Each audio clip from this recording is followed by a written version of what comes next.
कुमार आपल्याला सांगतील. Kumar, yes sir. तू बोलू शकतो. Kumar, yes welcome. Thank you sir. Actually मला B12 डिफिशियन्सी आहे आणि मी थोडक्यात सांगतो की मला काय झालं होतं. सेम मागच्या वर्षी डिसेंबर जानेवारीच्या वेळेस मला B12 माझं कमी झालं होतं.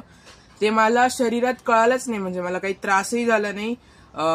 अंग दुखणे किंवा चक्कर येणे किंवा असं असले काही मला त्रास जाणवलंच नाही.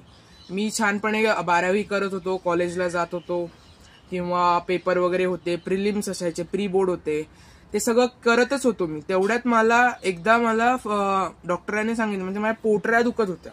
एक दिवशी मला खूप भयंकर पोटऱ्या दुखत होत्या, मला चालायला सुद्धा येत नव्हतं. त्यानंतर डॉक्टरांनी मला सजेस्ट केलं की तू एकदा B12 आणि बाकीच्या ब्लड टेस्ट करून घे.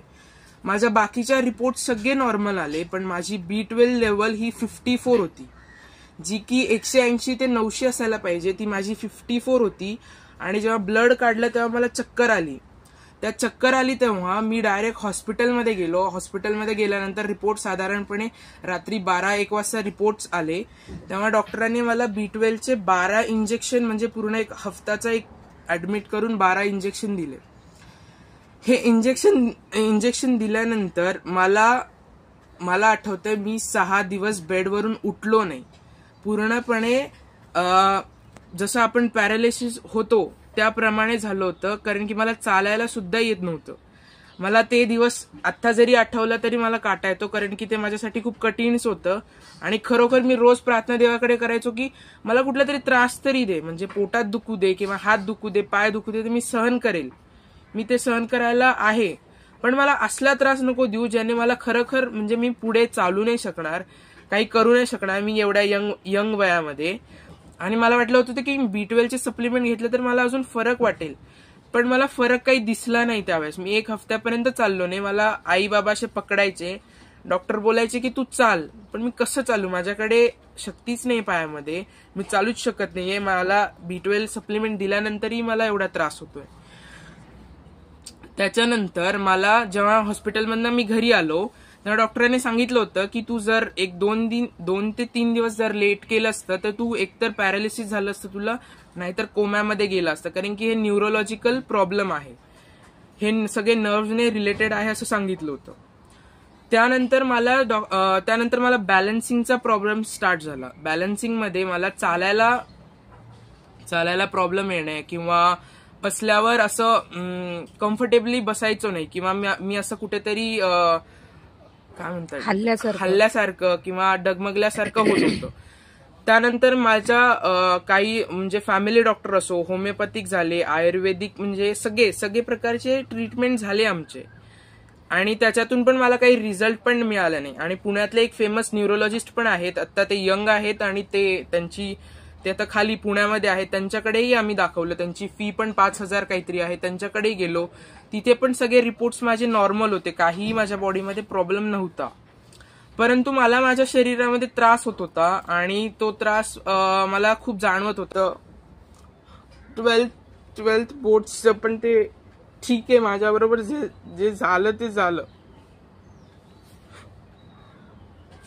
ऍक्च्युली तो टाइम माझ्यासाठी खूप कठीणचा होता, कारण की मला माहितही नव्हतं की मी चालू शकेल किंवा काही करू शकेल. त्या त्रासामध्ये मी माझे 12चे बोर्ड जाऊन दिले, त्याच्यामध्ये मला चक्कर सुद्धा आले. त्याच्यामध्ये मी त्या बोर्डावाल्यांना आम्ही सांगितलंही होतं की मी आजारी आहे, तर मी बोर्ड नाही देऊ शकणार. माझ्यासाठी सेपरेट मी बराही झालो, काही कुठे योगा क्लासेस लावले, काही केलं, सगळं बराही झालो. त्याच्यानंतर मी माझ्या फॅमिलीमध्ये माझ्या पप्पांचा ऍक्सिडेंट झाला होता. त्याच्यानंतर मी कांचन मॅडमच्या कॉन्टॅक्टमध्ये आलो होतो. तर कॉन्टॅक्टमध्ये आल्या असताना मला खरं मध्ये वेस्टेज बिझनेस करायचा होता. मी वेस्टेज बिझनेस करायचं म्हणून ठरवलं होतं, पण मला माहित नव्हतं की आपल्या याच्यामध्ये सप्लिमेंट्स वगैरे काही मिळतात, कारण की मी कधी ऐकलंही नव्हतं. त्यानंतर मी एका मीटिंगमध्ये, अनिल पवार सरांची मीटिंग चालू होती, त्या मीटिंगमध्ये मी ऐकलं की B12चा स्प्रे मिळतो. ते माझ्या एकदा डोक्यामध्ये क्लिक झालं, अरे यार मला पण B12चा त्रास आहे, मला पण बॅलन्सिंगचा त्रास आहे, मला पण काही त्रास आहेत बॉडीमध्ये, तर मी एकदा माझ्या मॅडमशी बोलावं. जशीच मीटिंग संपली ताबडतोब मी कांचन मॅडमला फोन केला की मॅडम मला असा त्रास आहे.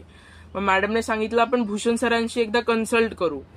नेक्स्ट डे सरांनी आम्हाला ते बाहेर चालले होते तरी सरांनी मला सांगितलं सगळी सप्लिमेंट्स आणि आम्ही ताबडतोब 14 मार्चला जाऊन घेऊन आलो, पाषाणमध्ये घेऊन आलो. आज बरोबर मला वाटतं महिना झालाय, 21 दिवस झालेत, महिना झालाय. तर मला ह्याच्यातून काय काय मिळालं माहितीये का? मला एक तर माझा बॅलन्सिंगचा प्रॉब्लेम कमी झाला, कारण की मी क्रील खात होतो. मॅडम बोलल्या होत्या की तुझं ब्रेन फंक्शनला खूप चांगलं पडेल, चांगलं ते वाटेल. तर माझा बॅलन्सिंगचा प्रॉब्लेम कमी झाला आणि मी B12चा स्प्रे घेतो तर ऑफकोर्स माझा B12 लेवल पण वाढत असेल. आणि मला म्हणजे मायग्रेनचा त्रास आहे, तो मायग्रेनही माझं कमी झालं. त्याच्यानंतर माझ्या विकनेस असायचा बॉडीमध्ये, तो विकनेसही माझ्या बॉडीमध्ये खूपसा म्हणजे असा भरून आलाय आणि माझे पाय दुखायचे सारखे. तर ते विकनेसमुळेच डॉक्टरांनी पण सांगितलं की तुझ्या B12च्या विकनेसमुळेच तुझे पाय आणि पोटऱ्या दुखतात ते. आणि त्याने पण मला खूप चांगला फरक वाटला. आणि अजून एक म्हटलं तर की माझ्या मान जे आहे ना, मानेतून एक शिन्नस दुखायची आणि एक इथं आपलं जो मनका असतो ना तो तिथे असा दुखायचा, कारण की खाली सारखं अभ्यास करत असताना मानेचा तो त्रास होता असं सांगितलं होतं डॉक्टरांनी. पण काही त्याच्या सगळे रिपोर्ट्स नॉर्मल होते, पण डॉक्टरांनी असं सांगितलं होतं. त्याचा पण मला खूप चांगला फरक दिसतोय. आता जरी मी तासन तास असं खाली मान करून लिहिलो स्टडी टेबलवर तरी मला मान एवढी दुखत नाही. त्याचा पण एक मला चांगला फरक वाटलाय. आणि अजून एक म्हटलं तर मला पोट साफ नव्हतं होत सारखं. तर ज्यावेळेस मी कंबायोटिक घेतलं होतं, 2दा मी घेतलं होतं ते, तर माझ्या दुसऱ्या दिवशी ना पोट खूप चांगल्यापणे साफ झालं होतं. आणि त्याच्यानंतर मला आठवते ते मी सगळे म्हणजे रेग्युलरली घेतो सप्लिमेंट्स आणि मला खरोखर त्याचा खूप चांगला फरक दिसतोय आता. आणि आय होप की ते आता जे माझं थोडं राहिलंय शरीरामध्ये जो बॅलन्सिंगचा आणि तो त्रास तो खरोखर कमी होईल. थँक्यू कांचन मॅडम आणि भूषण सर, थँक्यू सर. कोणती सप्लिमेंट घेतली ती दाखवू शकतोस का? एकच मिनिटा. नोनी घेतलं होतं, ओके. त्याच्यानंतर स्पिरुलिना, ओके. त्याच्यानंतर आपलं liver health, okay. Krill oil, B12 spray, ganoderma, vitamin C चा सबलिंग्वल स्प्रे आणि कंबायोटिक आणि एक किडनी हेल्थ, एवढे सगळे सप्लिमेंट्स घेतले होते. आणि आधी मला ही एक चक्करेची गोळी होती, म्हणजे ती चक्कर यावी नाही म्हणून. ह्याच्यात आताही 4 गोळ्या आहेत आणि ह्या 4 गोळ्या मी सांगू सप्लिमेंट सुरू करण्याच्या आधीच्या गोळ्यात. म्हणजे मी अशा साधारणपणे 10 पाकिटं खाल्लेत, म्हणजे पूर्ण वर्षभरात महिनाभर जातात 30 गोळ्या असतात आणि 10 पाकिटं खाल्लेत, कारण की डॉक्टरांनी चक्रेची गोळी दिली होती आणि ह्याच्यात बॅलन्सिंगचा म्हणजे कानेच्या मागचा जो पडदे असतात, खडे असतात म्हणे, त्याचं ते बॅलन्स करण्याचं काम करत असं त्यांचं म्हणणं होतं. अशा 10 गोळ्या खाल्ल्या होत्या आणि आताही याच्यामध्ये 4 गोळ्या दिसतात. हे आम्ही बंद केला. म्हटलं आई आम्ही आता खाणार नाहीये, कारण की ह्याने मला डोकं खूप दुखायचं, व्हॉमिटिंग सारखं पण व्हायचं, पण मी तरी खायचो की मला बरं होईल त्याने म्हणून. आणि आजही मला भीती वाटते की बाहेर ट्रॅव्हल वगैरे करत असताना मी हे खाऊन जायचो घरातून. तर मी तेव्हापासून ह्या 4 गोळ्या अजूनही हातही नाही लावल्या आणि तेव्हापासून मी आता एकदम हेल्दी आहे. मला आतापर्यंत चक्कर किंवा बॅलन्सिंग असा काही आतापर्यंत त्रास जाणवलाय नाहीये शरीरामध्ये.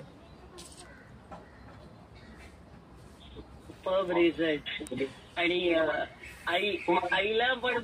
आईलाही विचारायचं होतं की त्यांना काय बदल वाटला तुझ्या प्रकृतीमध्ये सप्लिमेंट